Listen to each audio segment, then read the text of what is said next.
The two books that I've kind of used to create this document, this is called Audition by Michael Shurtleff.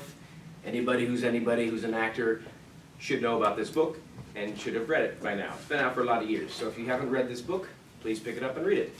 This is a much newer book. This is Craig Wallace. It's called The Best of You. It's also a really quick read, has some really essential information, and since I believe you need to be a better auditioner than an actor, I think reading these two books pretty darn important.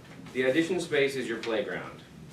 You guys need to treat, this is a casting office. This is where auditions happen. This is, the camera's over there. This is where Jody Rothfield is casting.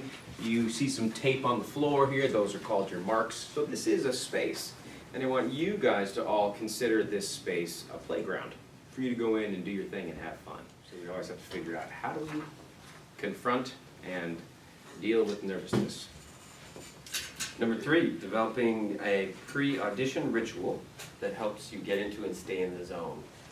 So that's one thing that we definitely promote is whatever that ritual is, it's different for everybody, but it's something that gets you breathing, gets you to that point where you're avoiding nervousness and kind of just finding your center. If you're going to compete with anybody, which I think that, we steal a lot of stuff from the Seahawks and what Pete Carroll does, and he talks about ABC, always be competing, or always be competitive, always be competing. And I think if you're going to compete, just compete with yourself. Do not worry about what your friends are doing or if they're booking more jobs than you, because it doesn't matter. That's totally out of your control.